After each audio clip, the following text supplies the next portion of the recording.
Hello dear, कैसे हैं आप सब। तो डियर, आज के क्लास में हम लोग क्लास 7 का एनसीईआरटी आप ज्योग्राफी चैप्टर 2 हमारी पृथ्वी के अंदर को डिस्कस करेंगे। तो डियर, इससे पहले जो है ना हम लोग क्लास 6 का हिस्ट्री कंप्लीट कर चुके हैं और ज्योग्राफी चैप्टर 4 तक कंप्लीट हो चुका है, ठीक है। और 7 का हम लोग फर्स्ट चैप्टर कंप्लीट किए और सेकेंड चैप्टर अभी ज्योग्राफी का स्टार्ट किए हैं। तो डियर, क्लास 6 और 7 जो है हम लोग साथ में लेके चल रहे हैं। अब क्लास 6-7 का कंप्लीट हो जाएगा, उसके बाद 8 पे फोकस करेंगे। स्टार्ट करते हैं आज का क्लास। तो डियर, ये जो चैप्टर है ये बहुत इंपॉर्टेंट है और इसका एक एक पॉइंट जो है वो इम्पॉर्टेंट है, ठीक है। तो देखिए, सबसे ज़्यादा इम्पॉर्टेंट यहाँ पे क्या आप जानते हैं, विश्व की सबसे गहरी खान जो है दक्षिण अफ्रीका में स्थित है, याद रखिएगा। और इसकी गहराई कितनी है, तो 4 किलोमीटर है। तेल की खोज में इंजीनियर 6 किलोमीटर गहराई तक खोद चुके हैं। तो याद रखिएगा कि सबसे गहरी खान कहाँ है, दक्षिण अफ्रीका में है। कितना है, लगभग गहराई 4 किलोमीटर है। पृथ्वी के केंद्र तक पहुँचने के लिए जो बिल्कुल असंभव है, आपको समुद्र की सतह पर 6000 किलोमीटर गहराई तक खोदना होगा। तो देख लीजिए, समुद्र की सतह से लेकर कितना, तो 6000 किलोमीटर तक खोदना होगा पृथ्वी के केंद्र तक पहुंचने के लिए, ठीक है। ये भी इम्पॉर्टेंट है, ये पॉइंट ही तो याद रखिएगा। अब डियर, नेक्स्ट यहाँ पे अब हम लोग देखते हैं कि पृथ्वी का, देखिए हमारी पृथ्वी जो है ना एक गतिशील ग्रह है। गतिशील मतलब ये जो है ना अपने ही ये पे जो है दिन भर घूमता रहता है, घूमता रहता है, घूमता रहता है, इसलिए बोल रहा है ये गतिशील है। और इसके अंदर और बाहर जो रहता है हमेशा जो रहता है परिवर्तन होते रहता है, ठीक है। तो चलिए हम लोग इसके आंतरिक भाग के बारे में देखते हैं।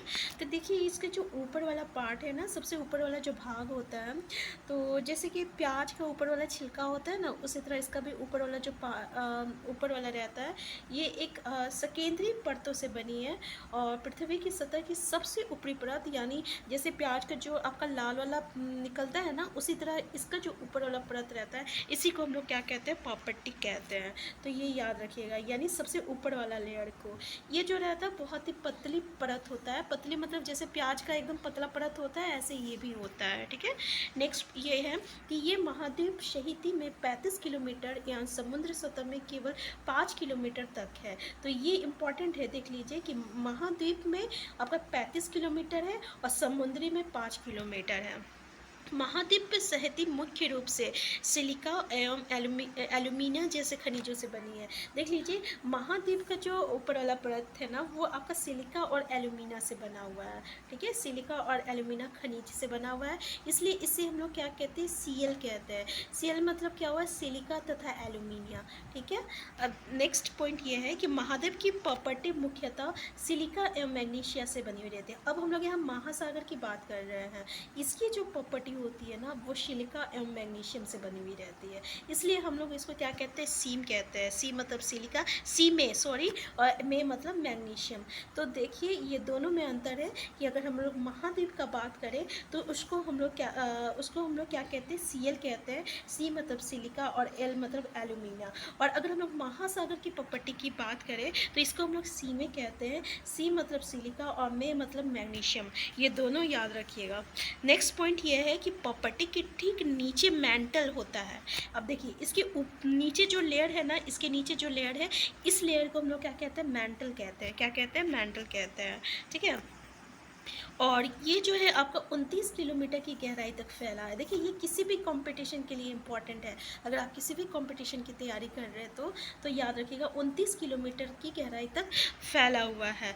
और डियर, अगर आप केवीएस एनवीएस की तैयारी में लगे हैं और सोच रहे हैं, तो यहाँ पे 6 के 8 से लेके आपका जो भी ऊपर का, जैसे आप लेवल का एग्ज़ाम दीजिएगा, जैसे आपका पीआरटी हो गया, टीजीटी हो गया, पीजीटी हो गया, इस तरीके से जैसा आपका लेवल रहेगा उसी के अकॉर्डिंग क्लास 6 to 8, 9, 10, 11, 12 इस तरीके से जाता है। तो क्लास 6 से लेके जो भी बुक है वो इम्पॉर्टेंट हो जाता है आपके लिए। तो यहाँ पे देखिए 29 किलोमीटर की गहराई तक फैला होता है। और इसका जो सबसे आंतरिक परत रहता है ना, उसको हम लोग क्रोड कहते हैं, ठीक है। तो देख लीजिए, इसकी जो सबसे आंतरिक जो है, इसको हम लोग क्या कहते हैं, क्रोड। ये वाला जो, जहाँ इसको हम लोग अगर बोले तो सेंटर में जो आपका रहता है ना, सर्कल का जो सेंटर रहता है, ठीक है, तो उसको हम लोग बोल रहे हैं, इसको हम लोग आंतरिक क्रोड कहते हैं। अब देखिए डियर, यहाँ पे क्या आप जानते हैं, पृथ्वी के आयतन का केवल 1% हिस्सा ही प्रॉपर्टी है और 44% जो रहता है मेंटल तो 1.5% हिस्सा ही जो रहता है ना वो आपका प्रॉपर्टी होता है। 44% जो रहता है ना ये आपका क्या रहता है, मेंटल होता है। और अंदर का 15% जो रहता है कोड रहता है। ठीक है, ये तीनों आप देख लीजिए अच्छे से।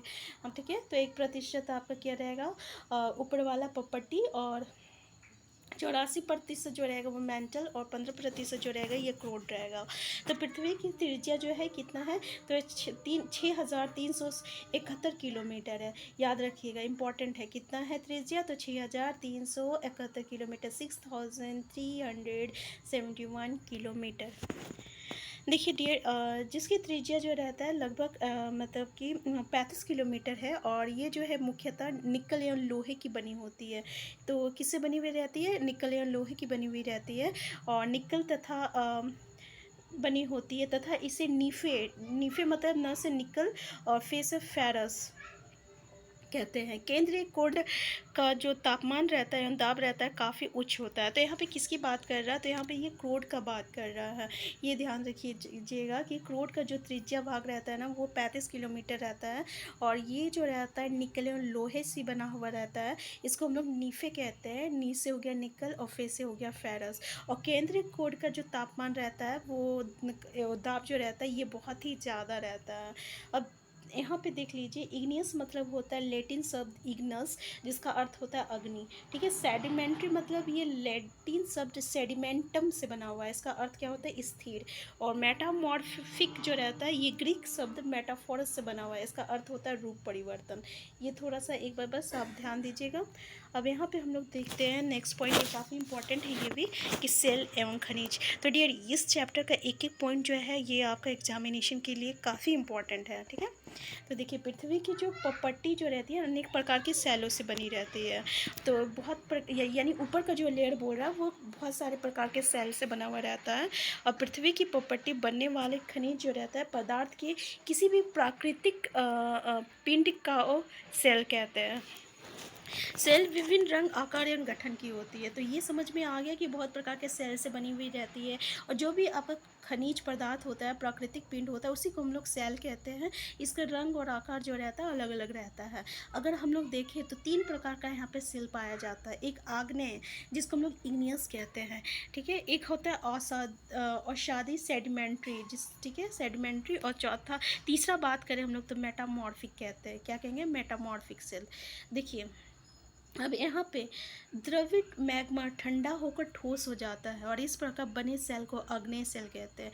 जो अंदर का जो मैग्मा रहता है ना, ठीक है, वो जब ठंडा हो जाता है ना तो वो जो रहता है ठोस में कन्वर्ट हो जाता है, और उसको हम लोग आग्नेय कहते हैं। सिंपल सा आग्नेय किसको कहते हैं, तो जो मैग्मा जो रहता है वो ठंडा हो जाता है उसको हम लोग आग्नेय कहते हैं, आग्नेय सेल कहते हैं। और इसको हम लोग प्राथमिक सेल भी कहते हैं। ये जो रहता है ना 2 तरह का होता है, एक होता है अंतवेदी सेल होता है, एक बहिर्वेदी सेल होता है। ये क्लियर है। तो आग्नेय सेल डियर वो होता है जो कि आपका मैग्मा अंदर में ठंडा होकर ठोस में कन्वर्ट होता है, उसको आग्नेय सेल कहते हैं। ये 2 तरह का होता है, एक अंतभेदी होता है, एक बहिर्वेदी होता है। ठीक है, अब देखिए जैसे कि हम लोग देखें कि यहाँ पे क्या, देखिए जब ज्वालामुखी निकलता है ना तब क्या होता है ना, वहाँ पे आग में लाल तरह का द्रवित निकलता है, यानी लाल कलर का पूरा जो लिक्विड निकलता है ना उसी को हम लोग मैग्मा कहते हैं, और लावा भी कहते हैं। तो ये जब बाहर आता है ना और जब ये ठंडा हो जाता है ना तो ये अभी हम लोग बोले ठोस में कन्वर्ट होता है, तो इसको हम लोग क्या कहते हैं, बहिर्वेदी आग्नेय कहते हैं। क्लियर है, मतलब अंदर का जो मैग्मा जो रहता है जब वो ज्वालामुखी में बाहर निकल जाता है, और यहाँ पे जब बाहर ठंडा होता है तब उसको बहिर्वेदी कहते हैं। जैसे कि एग्जाम्पल में अगर हम लोग इसका उदाहरण दें तो बेसाल्ट, तो बेसाल्ट कैसा है, तो ये बहिर्वेदी आग्नेय सेल है। ठीक है, नेक्स्ट है आपका ढक्कन पठार बेसाल्ट सेलों से ही बना है। अगर द्रवित मैग्मा जो रहता है, कभी कभी तो याद रखिएगा ये जो ढक्कन पठार है ना ये किससे बना है, तो बेसाल्ट सेल से बना है, जो कि आपका बहिर्वेदी आग्नेय है।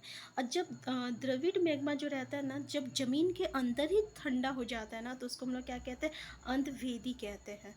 और धीरे धीरे जो है ठंडा होने के कारण ये बड़े दानों का रूप ले लेता है।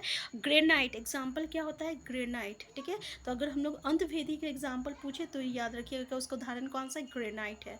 तो ले मसालों तथा दोनों का चूर्ण बनाने के लिए जिन अपघर्षणों पत्थरों का उपयोग होता है वो ग्रेनाइट के बने होते हैं। तो ठीक है, तो याद रखिएगा। तो डियर इससे आगे जो है ना हम नेक्स्ट क्लास में देखेंगे, क्योंकि यहाँ पे बहुत चीज़ जो है बहुत इंपॉर्टेंट है और आपको एक एक चीज़ को ध्यान में देना होगा। तो हम फिर मिलते हैं डियर।